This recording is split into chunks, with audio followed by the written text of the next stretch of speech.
Governor Joe Lombardo eyes a special legislative session to take care of unfinished business. Plus, what we're doing together right now through this discussion across jurisdictions, sharing manpower, doing anything we can, having these discussions, and then not just talking about it, but making a plan and doing it.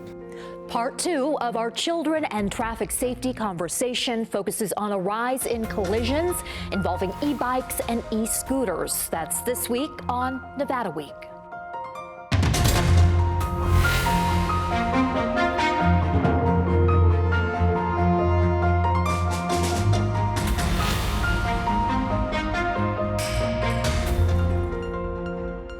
Support for Nevada Week is provided by Senator William H. Hernstedt.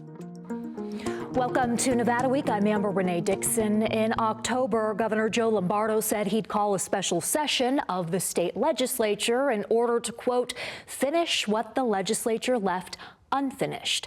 The Republican governor made good on that Wednesday, calling on state lawmakers to convene in Carson City. That's where Democrats have a majority in both the Assembly and Senate. Tracking the priorities of each party for this special session is Tabitha Mueller, Capitol Bureau Chief and Government Accountability Reporter for the Nevada Independent. Tabitha, I want to start with the governor. What does he want to achieve in this special session?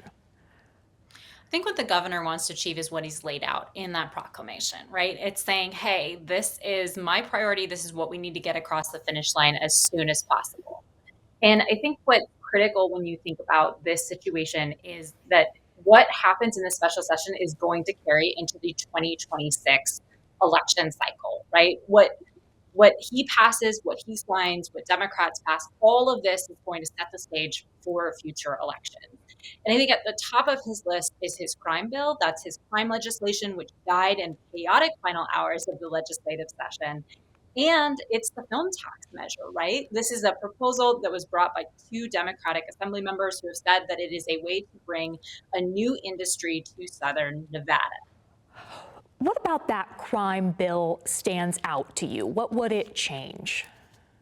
So we haven't seen formal language yet, so I'm going to put kind of a caveat on there that anything could shift, anything could change. But what I've been sort of hearing is that the version that's going to be sort of talked about or discussed is the version that was waiting on a concurrence vote in the state Senate when it met its untimely death. And so that version essentially had smash and grab policy increases that were made advocates really concerned about it. And it also had what's called kind of this corridor court. And this is a court that was phased out previously, but essentially was targeted at tourist districts as a way to sort of help address crime in those areas specifically. And the court was targeted at those regions. It also had protections for hospitality workers and a few other provisions as well. And this would be extra important and personal to the governor, being that he was the former sheriff of Clark County. Can you elaborate, though, what would it mean if this special session were to happen and he did not get that bill passed?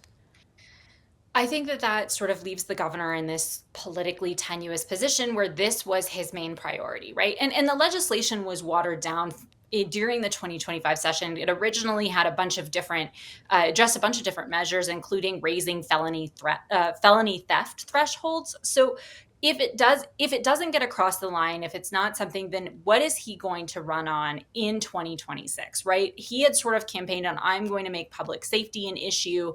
I am the former sheriff. We're going to address these problems. And it is worth noting that crime rates have been going down, right? We've seen that decrease. But I think this was his marquee legislation. And the film tax credit bill, for our viewers who need reminding of what it is, and perhaps in particular which bill we're talking about, because during the regular session there were 2 competing film tax credit bills. Which one is being pushed right now? The one that we've really seen a lot of energy and efforts coalesce around is the effort backed by Warner Brothers and Sony Pictures Entertainment. And that proposal is essentially a massive increase of Nevada's existing film tax program. The existing program is about $10 million a year. This would increase it to $120 million a year in annual transferable tax credits. And that would basically there's a little bit of a runway leading up to this, right? So the proposal says that to build a studio in Las Vegas, you need to invest a certain amount of money. You need to have, I think it's like $1.8 billion in investment when it comes in. You also have these like sort of timelines, but essentially it would make it so that $120 million is set aside in annual transferable tax credits. Now, when we talk about tax credits, what that means in reality is that the companies that receive them, so these film companies, can either use them to offset taxes, of which an analysis that my team and I did shows there's very little actual taxes that film companies pay here in Nevada. And most of it is then sold at a discount, usually to other entities that have maybe a larger tax burden here in the Silver State. Democrats have also proposed legislation to help with SNAP benefits that are at risk, that have not been fully paid out in November. What does that look like? Where does that go also if the government shutdown ends? I think if the government shutdown ends, it sort of makes this less of a problem, right? But we still are facing a fact that SNAP benefits are not fully given to the recipients yet, right? People are reporting that they're receiving much lower dollar amounts than they would normally receive. There's a huge strain on our food systems infrastructure right now. The governor and lawmakers did allocate money to food banks to help address what many are calling a crisis, but it still may not be enough to meet the need that we have right now while the economy is sort of a little bit tenuous, especially during a government shutdown where a lot of federal workers are now also relying on this type of aid. And so essentially what Democrats have said is that, look, we'd like to make it so that we can meet the need and the demand by funding sort of an alternative state-run program. And so if that may or may not be on the agenda, but we'll kind of see how that plays out. Okay, so we're talking about a crime bill, a film tax credit bill, perhaps a SNAP funding bill. Those are a lot of topics to cover in one special session. If you think about the last special session to fund the A's Stadium, that was a process of about 7 days. How long are you hearing this session might take? It's hard because we don't know how long this is going to last. I think that the shortest special session that we've ever seen is 1 day. The longest is 27 days based on research that I've conducted. Now, in the Constitution, it's mandated that it only lasts a maximum of 20 days. So we could go 1 to 20 days, but I think that what we need to keep in mind is that lawmakers themselves are on a timeline. When a special session is called, there is a period of a fundraising blackout, meaning they can't fundraise before and they can't fundraise once the announcement comes out, and they can't fundraise, I believe, up to 15 days after the legislative session ends. So there's an incentive for them to get this done very, very quickly. And someone that I spoke to on the condition of anonymity, because discussions are still going on, they said that at least one lawmaker has a hard out after the 15th. So they can be there through the 15th, but they've got, other things going on and other schedules that they have to keep in mind. And I've been hearing the same, that this is going to be a quick session, regardless of how much content is in it. But that raises some questions about the ability of the public to weigh in on these issues. I mean, the crime bill and the film tax credit bill had a lot of public input during the regular session. Is there going to be that kind of an opportunity? I know the ACLU of Nevada has been wanting to have a voice in the crime bill and told me via text message that organizations like ours are pushing for amendments on items, including the governor's crime bill. We have been advised that amendments to bills will not be considered, including amendments to protect against federal overreach on issues like immigration. If that ends up being the case, it would be truly embarrassing, especially as many politicians continue to push the line that they are fighting for our communities. What is the level of concern about how much time the public has to react to this potential legislation? So I called a couple of different advocates in this space, and what they were saying is that they're frustrated by what would likely be a quick turnaround on the proclamation, and then a special session called, and then bills quickly processed. And what you need to understand about this is when we're saying that legislation is on the agenda, things are they're mostly baked, right? From the outside looking in, things have been discussed, there have been negotiations, there might be some shifts to bills or changes that come along during hearing processes, but generally what you see on the agenda is what is going to be signed by the governor at the end of this at the end of the special session. And that makes sense because, as you talked about earlier, if the governor does not pass these bills, this does not look good for him. So you're telling me that a lot of this has already been decided upon prior to the session even starting.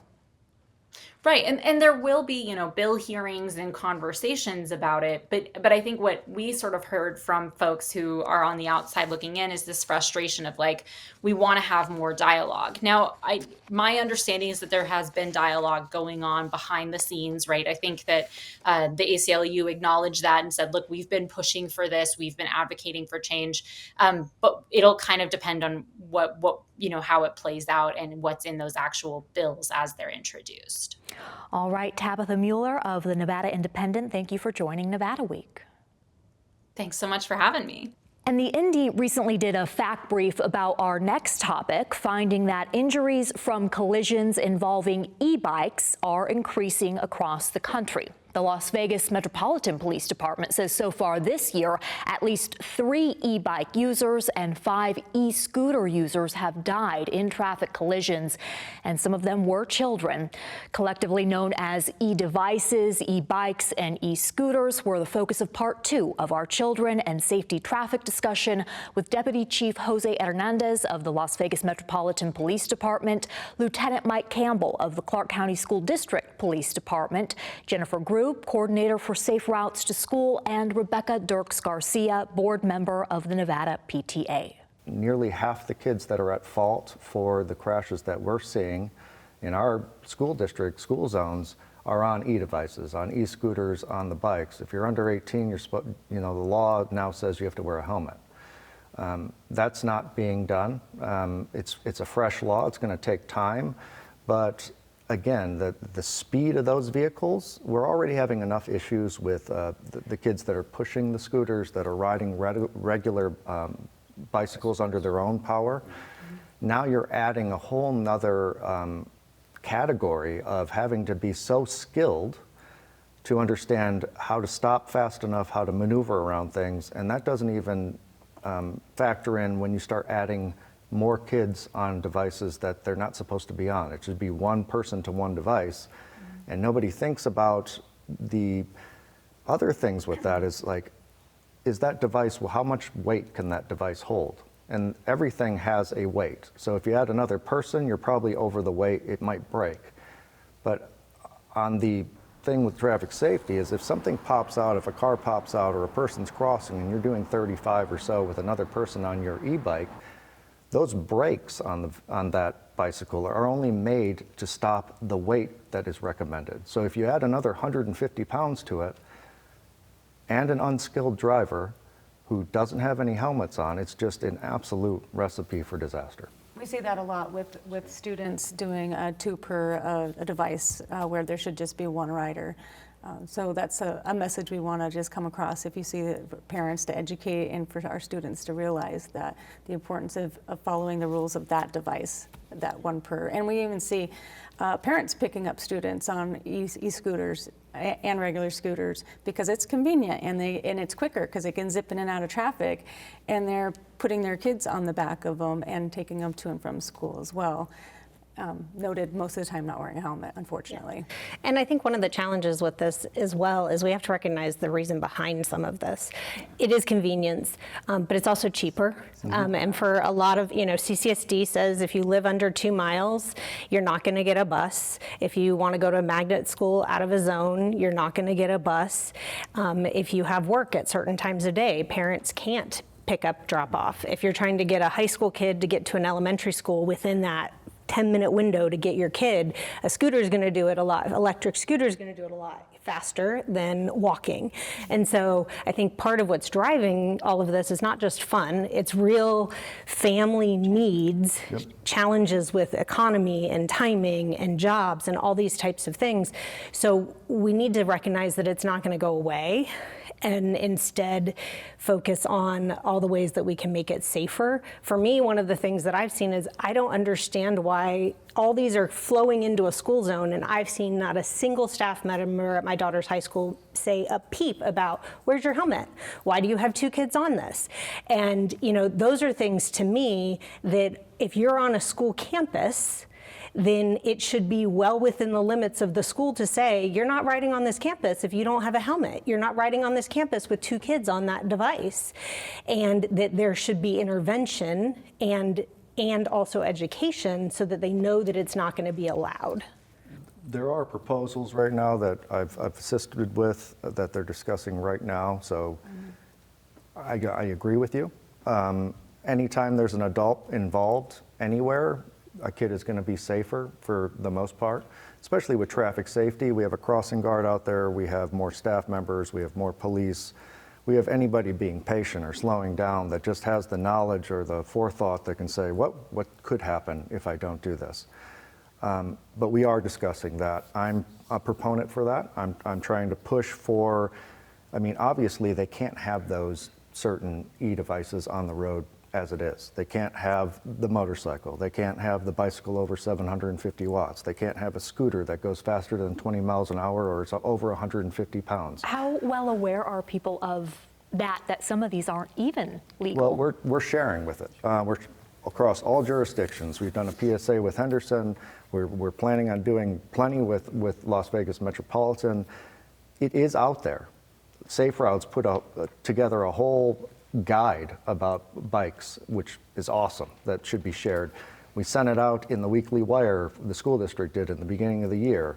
It's available, it's everywhere. We're in a time where, you have a thought and you put it on Facebook and everybody knows how you feel about something, but they won't take the time to look for this information or read it. It comes home in backpacks. It goes through emails to parents. It's on school district websites. It's how do we get them to read it? And that's the hardest part, is that we're looking at all these different tragedies. Vegas is very different compared to a lot of different cities. It's very people moving, coming and going.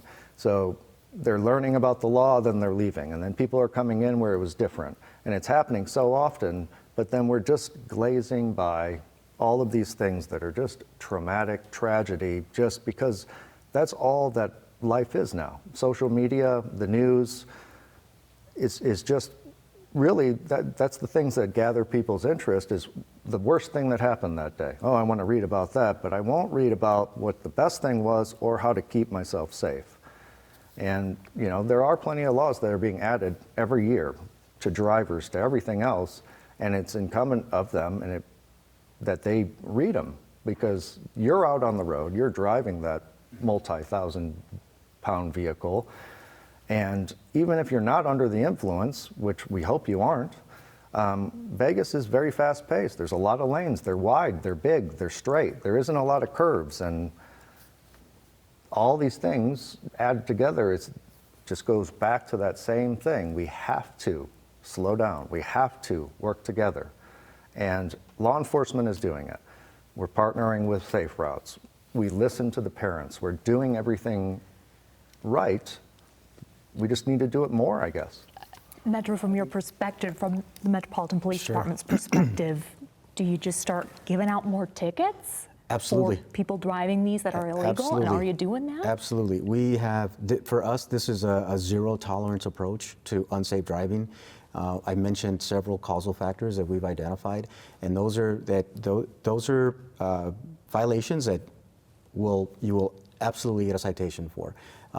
If a vehicle isn't safe to drive, we're going to tow that vehicle. If you don't have a driver's license and you shouldn't be driving a vehicle, we're going to tow your vehicle. That's the approach we've taken. I know that's the approach all our law enforcement agencies have taken. It has to be a zero tolerance approach, because if if we're not making it clear how critical it is that safe driving be a priority, we're going to do everything we can to make sure that we send that message across. And so the zero tolerance is one thing, but we also look at this from an education perspective, right? So we always talk about the 3 E's, right? The education, the enforcement education, and the engineering. All have to come together so that we can, as we identify those school zones that need attention, or we identify, for instance, Las Vegas is unique. We have blocks that go for hundreds of feet. Very unique. In other cities, blocks are much smaller. Well, what happens when you have a very long block? Well, you build up speed, unintentionally, intentionally, whatever the case is. But we begin to build up speed. Not good. And so, but these are things that we are looking at, as from an engineering perspective. I'll give you an example. Over in the southeast part of town on Boulder Highway, for pedestrians, it was one of our most critical areas. Pedestrians were getting hit quite often. And so part of the engineering process is to put up pedestrian railing along Boulder Highway. Now, it's a long stretch of road, but we were able to put some in the areas where we saw a majority of the crossings, and so it's helped quite a bit. It's reduced the number of pedestrians that are being hit. And so we have to look at that. We have to look at how can engineering help us. We know we're doing the enforcement, and we're going to continue to do more enforcement. We know, I'll tell you what we're missing. We're missing education. We're missing an educational piece that truly grabs people and that makes them understand, makes them realize just how critical. Because if not, the only time we think about this is when we lose a child. Yeah. And it's tragic. Yes, it's tragic. And we can't, we start to scratch our heads and wonder how this could have been prevented. But that's when we draw attention, right? And then 2 weeks go by, and then we completely forget about how horrific that incident was. We use something on our department, it's our Facebook, our social media, where we do things different. We try to go against the grain to grab people's attention. We haven't gone into that avenue of using it for scooters and e-bikes. We have put out information. We have shown that they're being towed, that kids are getting cited, or parents can be cited for allowing their kids to do this behavior. But we are out there. We are probably writing a record amount of citations. We have officers that have a directive now to be in every single school zone with at least their lights on and looking for offenses to try to curb behavior with officer presence. But I don't know what the answer is. I don't know what the magic pill is, because as soon as we get the magic pill, there's probably going to be some sort of repercussions from that too that we never thought of. I think we're all doing everything we can with what we have. And in a perfect world, like I said, I wish we could have more police officers and manpower. But what we're doing together right now through this discussion across jurisdictions, sharing manpower, doing anything we can, having these discussions, and then not just talking about it, but making a plan and doing it. That is what we need to do. That was the second part of a larger discussion on traffic safety in school zones. To see the rest of it, go to vegaspbs.org/Nevada Week. We move now to a new documentary set to premiere right here on Vegas PBS. Ahead of the United States celebrating its 250th anniversary next year, filmmaker Ken Burns is taking an extensive look at the Revolutionary War. Titled The American Revolution, we held an advanced screening featuring some of this six-part documentary series here in studio, and after, a panel of experts shared their takeaways. Here's some of their discussion about the role of the Iroquois Confederacy, one of the first and longest-lasting participatory democracies on Earth. Part of what I enjoyed, and I'm looking forward to seeing the whole series, I love the comment at the beginning about the Iroquois Confederation, especially since the American Revolution destroyed that. Mm-hmm. That's one of the things that came out of the Revolution, was the six tribes ended up splitting, with 4 tribes going with the British, and 2 tribes, the Oneida and the Tuscarora, going with the Patriots. And that split that confederation, which had said very clearly, don't disagree.